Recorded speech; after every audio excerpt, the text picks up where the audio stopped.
Hello everyone, welcome to StudyIQ English. In the news right now is COP30 Summit. Yes, the Conference of Parties 30th Summit that is ongoing in Belém, Brazil. Among all the various discussions that are being done is the concept of common but differentiated responsibility, and also the problem that why do developed countries not fulfill their promise of financing the developing countries when it comes to transitioning towards renewable energy, capacity building. Among all these arguments, there is a new word that has become viral now, and this word is being called as MUTIRAO. What do we mean by MUTIRAO? It's a word of Portuguese origin. It's a word that's commonly used in Brazil, and today the Brazilian leadership who is hosting the summit this time has strongly encouraged all the participants to believe in the concept of MUTIRAO. That means collective action towards climate mitigation. Let's remember that within the summit itself, Brazil, that is leading this year's climate summit, has also said that enough of negotiations, enough of political decisions. Now is the time to make this initiative go into an action phase, into a more decisive phase, and therefore the concept of MUTIRAO, a tradition of collective mobilization, so that all the countries can work together side by side in collaboration towards fulfilling the issue of climate mitigation, has become very, very popular. A very interesting concept. Let's quickly have a look at that. So now, as the world has gathered in the city of Belém, we all know in Brazil, especially this time in the area of Amazon forest, as a symbolic action that yes, the world needs more such places for carbon sequestration. The world needs to protect its biodiversity hotspots. And during this summit of COP, Conference of Parties 30, under the United Nations Framework Convention of Climate Change, UNFCCC, the Brazilian president has clearly said, let's make this COP the COP of action. Not just talks, not just negotiations, actual action on ground, focusing on how we can deploy more money, more practical solutions rather than just new promises which hardly ever come true. Now let's talk about the Paris Agreement. In 2015, it became a legally binding instrument of forcing various countries, encouraging various countries to make their nationally determined contributions. Yes, most countries declared their contributions, so did India back in 2022. But now as we are having the Conference of Parties 30 in Brazil, it is also a realization that hardly any country has been able to fulfill its NDC as promised by 2030. As a part of this discussion, we are now talking about the NCQG as well. That means New Collective Quantified Goal on Climate Finance.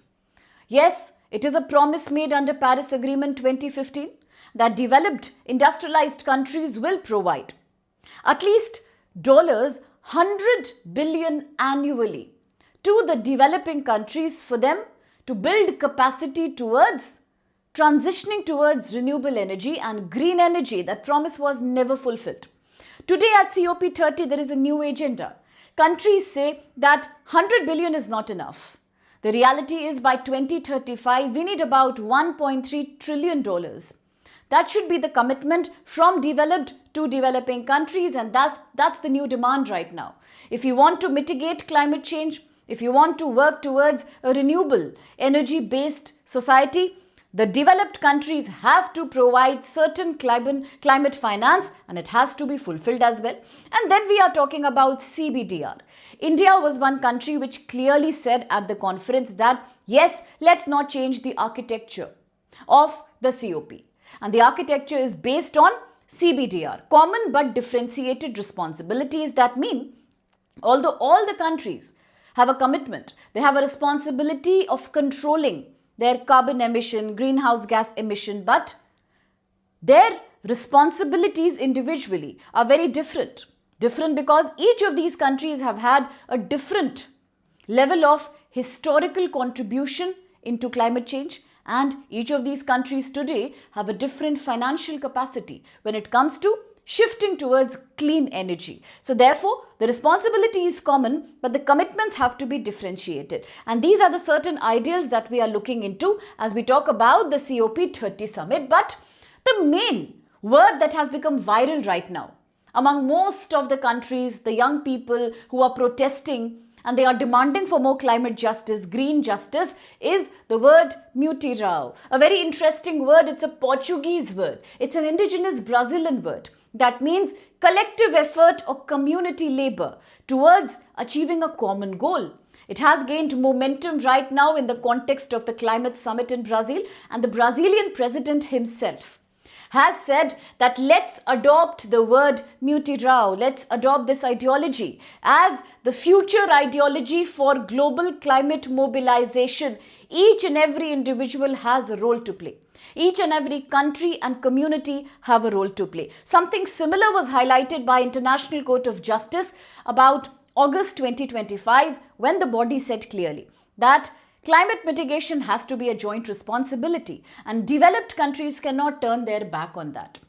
Same thing comes with MUTIRAO. So Global MUTIRAO initiative means that calls for urgent collective mobilization not only from the governments of various countries, also civil society organizations, private sector, cities, various NGOs and community groups that can together work for taking a strong climate action to fulfill the demand, the objective of Paris Agreement that we shall regulate our total global warming to about 1.5 degree and we shall try for about 2 degree to control it to the pre-industrial level. Not more than 1.5 degree rise as compared to the pre-industrial times. And today, as we know, that time is running out. The COP30 at Brazil therefore talks about global collective commitment called MUTIRAO. Therefore, climate finance also becomes important.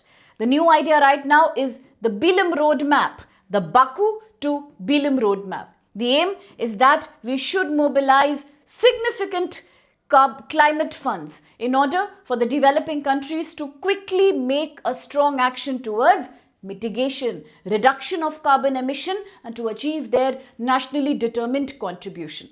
What are the priority issues that are a part of global goal on adaptation, a part of the larger MUTIRAO collective responsibility? One is the just transition work. Yes, we know that all the countries need to transition towards green energy, towards renewable energy. A very good example could be how India has been mobilizing collective effort towards Solar Alliance, International Solar Alliance. How India recently also supported many countries in Africa through its PM Kusum scheme, under which the government provides solar pumps for irrigation to farmers. So all these are an example of just transition. Then comes mitigation problem. How can countries try to control their carbon emission? Here, the question of India-China is very big because both these countries are one of the largest emitters. They are growing economies, they are highly populated and therefore their carbon footprint is also quite high. And that's why so many people are pointing out to why India updated its NDC, Nationally Determined Contribution, back in April 2022. But now when the timelines are coming near, India has pushed its new NDC submission to the end of 2025. That raises a question that how much is actually possible to achieve. And now if you look at global stocktake, then it means every 5 years, during every interval, after every periodic interval, all the countries will sit together and analyze whether the goals are being met or not. How much progress has been made. The global stocktake is a revision, estimation of all the progress that has been made under the Paris Agreement and COP. Now, in this topic, there are two more important concepts. One is the Article 4 of the Paris Agreement. Very important for Prelims 2026 especially. What is that? Article 4 of the Paris Agreement means all the countries have to, it is a compulsion, it is mandatory. They have to have binding commitments by parties. All the countries will have to have binding commitments to prepare, communicate and maintain their nationally determined contributions and to do everything they can at their own domestic level to achieve them. Like all the countries have committed right now to achieve certain by 2030. India says we will control 45% of total carbon emission, 45% of the GDP shall be controlled. Recently, we also achieved a milestone. 50% of total energy installed energy coming from non-fossil fuel. These are some positive developments, but majority of countries have not either achieved or submitted their upgraded emissions, NDCs. That's one thing. It also prescribes that all the countries will keep communicating. They will discuss and announce their NDCs every 5 years so that there is transparency. Similarly, another article of Paris Agreement is very crucial, Article 9, 10 and 11, as well as Article 14. So what do Articles 9, 10 and 11 say? These articles of Paris Agreement say that developed countries have obligation. They have a duty, responsibility to support all the efforts being made by developing countries here to create a clean, green, climate resilient future. That's important, and that's why this time in Brazil, a lot of exposure happened. The developed countries were thoroughly exposed as they failed to fulfill their climate finance promises under Paris Agreement.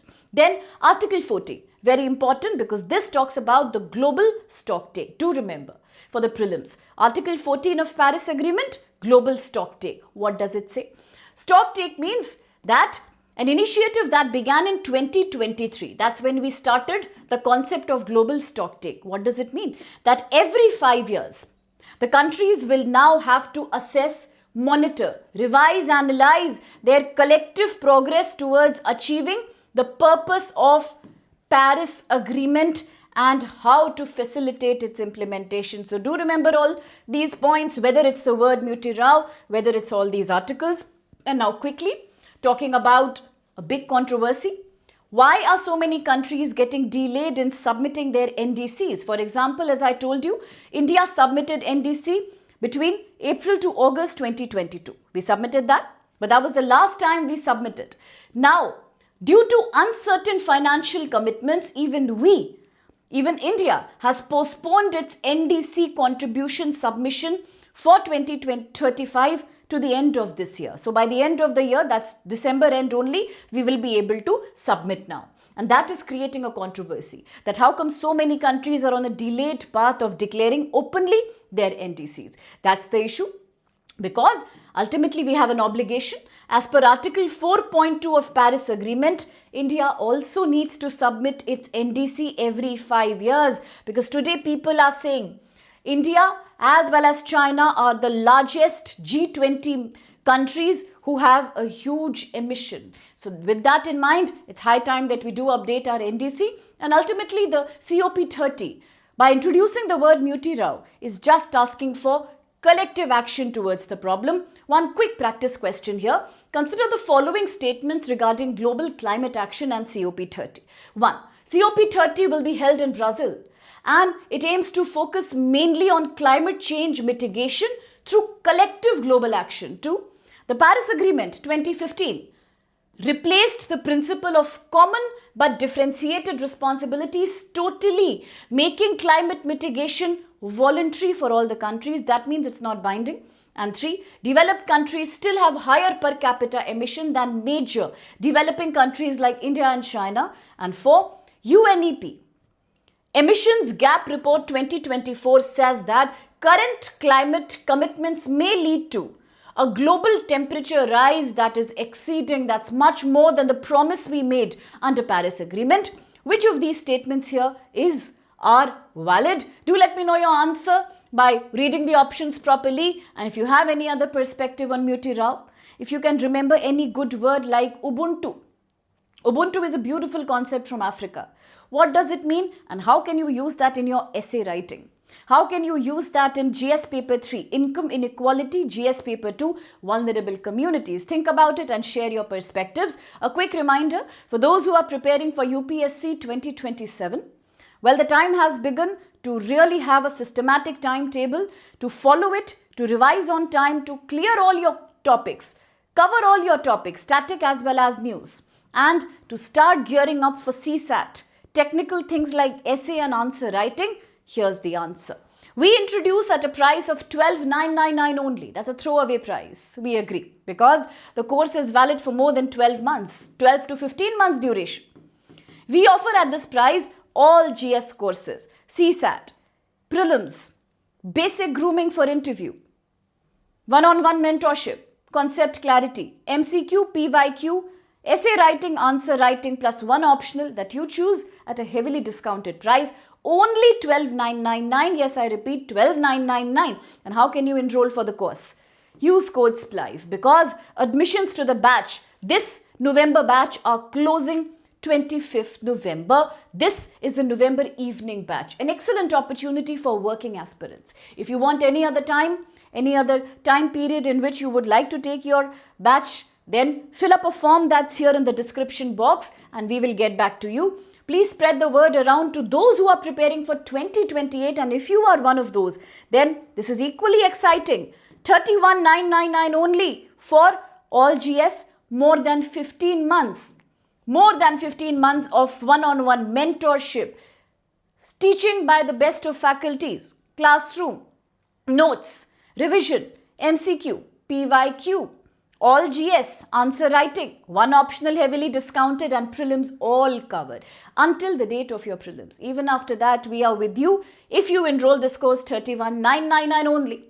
Admissions are closing 25th November 25, so enroll today. Use code SPLIVE, SPLIVE. Instantly get an access to the course and allow me to become a part of your preparation journey. All the best.